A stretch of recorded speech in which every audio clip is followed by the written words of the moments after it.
박영선 전 중소벤처기업부 장관이 서울시장 보궐선거 출마를 공식 선언하면서 민주당의 경선 대진표가 확정됐습니다. 우상호 의원과 박영선 전 장관은 3년 만에 리턴 매치를 하게 됐는데요. 서울시장 후보 출마자 릴레이 인터뷰, 오늘은 민주당에서 가장 먼저 출마를 선언한 분 우상호 의원과 얘기 나눠보겠습니다. 의원님 안녕하세요. 네네, 안녕하세요. 잘 지내셨죠? 네, 오랜만입니다. 네. 예, 시간 관계상 공약으로 바로 네. 들어가겠습니다. 네네. 의원님 1호 공약이 역시 부동산 정책이고요. 공공주택 16만 호. 그 방법으로는 강변북로 위 그리고 철길 위에 부지를 만드는 게 핵심입니다. 상당히 혁신적인 공약이라고 평가를 많이 받고 있는 것으로 알고 있는데요. 네. 다만 문제가 너무 혁신적이다 보니까 네. 현실성이 있느냐. 네. 이 부분에서 많은 조금 의문이 있는 것 같아요. 어떻게 생각하십니까? 근데 이것은 이제 외국에서 네. 주요 도시에서 이미 다 실천을 해서 이미 입주가 다 끝난 상황이거든요. 네. 그러니까 프랑스 파리는 이제 철길 위에 네. 한 폭이 한 80m, 길이가 한 2km 되는 구간을 씌워서 5만 명 정도가 입주를 다 끝냈어요. 예. 그다음에 강변도로는 가령 뉴욕 맨하탄에 보면은 이제 허드슨강 주변에 한 1, 2km에 대학, 병원, 큰 건물들이 바로 강변도로 위에 다 지어져 있습니다, 이미. 네. 그 기술로나 혹은 여러 가지 방법에서 외국에서는 이미 다 실현하고 있는 방법들이거든요. 네. 그러니까 이제 이런 방법이 좋은 것은 일단 민간 주택을 매입한 게 아니니까 비용이 싸고요. 아, 예. 또 공공 택지 위에 씌우니까 시간도 적게 들고요. 네.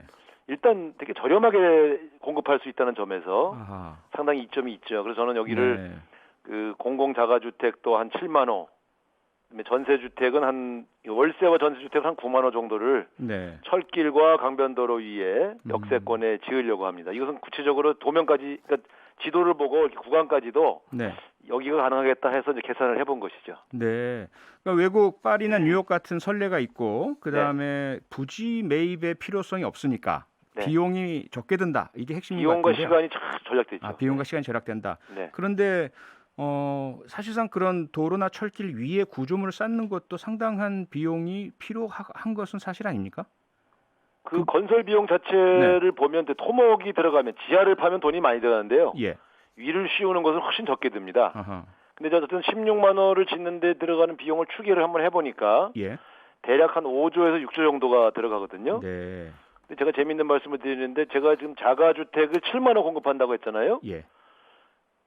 만약에 이 주택 한 25평 기준으로 한다고 그럴 때 한 5억에서 6억 정도로 하면 굉장히 싸거든요. 요즘 같은 시세를 보면 서울이면 엄청나게 싸죠. 엄청 예, 싸죠. 거의 예. 반값 아파트죠. 네.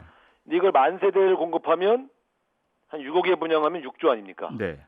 그러면 이게 제가 자가주택을 7만 원 공급했다고 했는데 만 세대만 공급해도 6조로 건설 비용이 네. 뽑아질 수가 있지요. 그런 측면에서 본다면 이것은 비용도 절감되고 기간도 절약되고 네. 또 이 그 건설 비용도 조기에 회수할 수 있는 일석삼조의 공공주택 공급 방안입니다. 네, 5조 6조가 들어가면 뭐 10여 조 이상의 효과가 있다 이런 말씀이신데 그렇죠. 5, 6조 정도의 예산 마련은 큰 문제 없으시고요. 그렇죠. 네. 자, 그런데 문제는 또 하나 문제가 이제 시간입니다. 시간이 많이 네. 걸리지 않는다고 하시긴 하셨지만 그래도 이번에 보궐선거다 보니까 임기가 당선되신다 하더라도 1년 남짓밖에 없습니다. 네. 1년 남짓 동안에 이게 추진하고 완성까지 다 가능할까요? 1년 만에 완성은 못하죠. 그러니까 이제 그렇죠. 이 1년 사이에는 바로 이 추진 계획을 확정해서 네. 이 뭐 계획을 확정하는 데만도 1년이 걸리죠. 예. 요번에 출마하시는 분들은 저를 포함해서 이번 한 번에 끝난다 이런 생각 갖고 나오신 분들은 거의 없어요. 대부분 그 다음에 더 재도전한다. 그래서 이런 계획을 갖고 있기 때문에 대개는 보통 5년 정도의 계획을 갖고 나온 것이죠. 저도 이것을 완성하는 데에 한 5년이면 충분하다 이런 생각을 갖고 있습니다. 예. 1년 하려고 하는 건 아니다. 당연히. 그렇습니다. 그래서 이번에 네. 당선되면은 열심히 잘해서 재평가를 받아서 계속 연임을 하시면서 공약을 실천하시겠다. 이렇게 좀 그렇습니다. 이해가 선택은 됩니다. 국민의 몫이지만 네. 저는 그런 바람을 가지고 출발하고 있습니다. 네, 알겠습니다. 그런데 이제 걸림돌 중에 하나가 이번 선거가 왜 치러지느냐의 문제잖아요. 네네. 박원순 전 서울시장의 잘못 때문에 치러졌고 특히 네. 최근에 국가인권위원회가 네. 박원순 전 시장의 성희롱을 인정하는 결정을 내렸습니다. 네네. 의원님은 어떻게 생각하십니까? 이번에 인권위 결과를 보니까 이거는 그 성범죄, 성추행은 아니고 성희롱이다. 근데 이제 내용이 뭡니까? 이제 간접적으로 알아봤더니 그 피해자에게 네.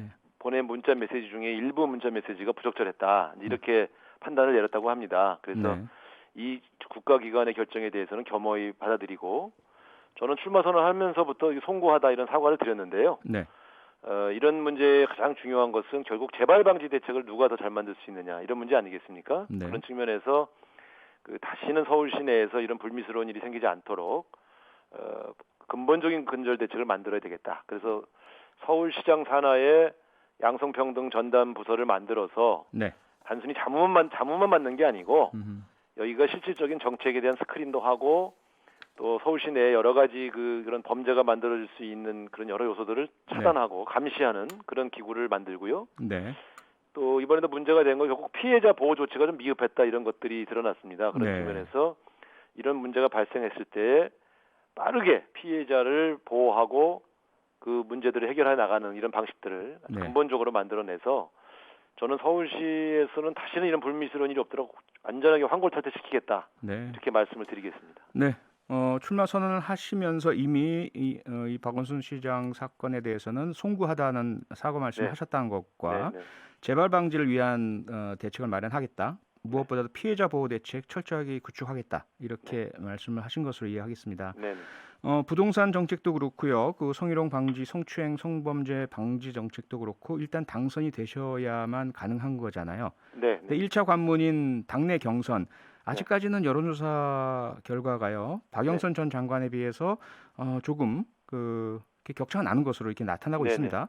네. 앞으로 어떻게 격차를 좁히실 계획이십니까? 제가 출마 선언한 이후에 한 달 보름 정도 열심히 뛴 결과 상당히 추격에 성공한 것으로 저는 자체 평가를 내리고 있고요. 좁혀지고 있습니까? 자체 조사라서 자체 공개할 네. 수는 없죠. 네. 근데 이제 뭐 여전히 이제 지지도 조사에서는 뒤떨어져 있는데 네. 그래서 그동안 열심히 노력한 것이 이제 각 국회의원, 시의원, 구의원님 등 우리 공조직들에 열심히 말씀을 드렸고요. 예. 또 유튜브가 굉장히 많이 이제 많은 분들이 보고 계셔요. 그래서 네. 접근성도 많이 늘렸고 좋은 정책들을 지금 이제 많은 언론인들이 정책 준비는 우선하고 제일 잘하고 있다. 네. 발표에도 아주 다양한 분야에 차근차근 잘 발표하는 거 보니까 잘 준비된 것 같다. 이런 평가도 받고 있습니다. 네. 이런 여러 가지 다양한 활동들을 통해서 시민들에게 다가가고 우리 경선에서 승리할 수 있도록 최선의 노력을 다하겠습니다. 아마 네. 지금 여의도에서는 벌써 우상호가 일을 낼지도 모르겠다 이런 얘기도 나오기 시작했거든요. 여의도에서는요. 네, 열심히 네. 한번 해보겠습니다. 네네. 네, 그리고 지금 코로나19로 타격받은 소상공인 자영업자들을 위해서 4차 네. 재난지원금 지급이 필요하다 이런 논의가 지금 진행 중이지 않습니까? 네네.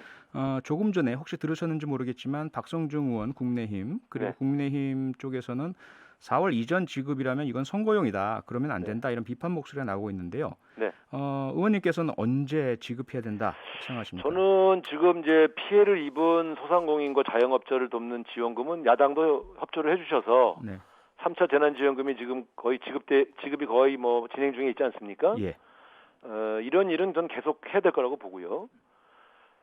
전 국민에게 지급하는 재난지원금은 사실은 성격이 피해에 대한 위로 성격도 있지만 네. 코로나19가 좀 잡혀간다 싶을 때 일종의 소비 진작 조치를 통해서 경제 회생을 하자 이런 목적으로 추진되는 것입니다. 경제 활성화.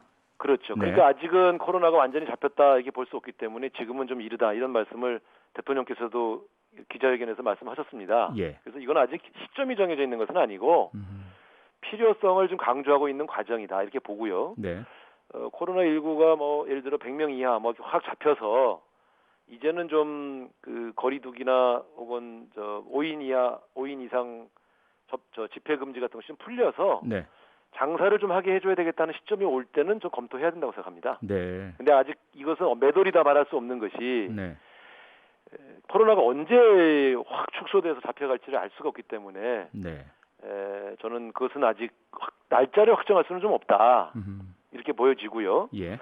야당에서 자꾸 선거용 그러시는데 경제를 회생하는 조치를 취하는데 그 선거가 어디 있습니까? 가령 그것이 코로나가 선거 전에 잡히면 선거 전에라도 지급을 해야 되는 것이고 네. 코로나가 선거 이후에 잡히면 그 이후에 지급하면 되는 것이지 코로나 방역이라는 것이 선거를 중심으로 인위적으로 조작할 수 있는 게 아니지 않습니까? 네네. 그런 면에서 박성중 위원장께서 말씀하신 것은 너무 과도하게 선거를 너무 의식하신 말씀이다. 네. 국민들의 삶에 관한 문제는 좀 선거와 무관하게 네. 여야가 같이 협조했으면 좋겠다. 이런 부탁 말씀을 좀 드리고 싶네요. 네, 선거와 민생은 분리하자. 여기까지 네. 듣겠습니다. 네. 서울시장 선거에 출마한 민주당 예비후보 우상호 의원이었습니다. 고맙습니다. 네, 감사합니다. 네, 박영선 전 장관 인터뷰도 조만간 마련하겠습니다. 평일 저녁 6시 5분에 여러분을 찾아갑니다. MBC 라디오 표창원의 뉴스 하이킥.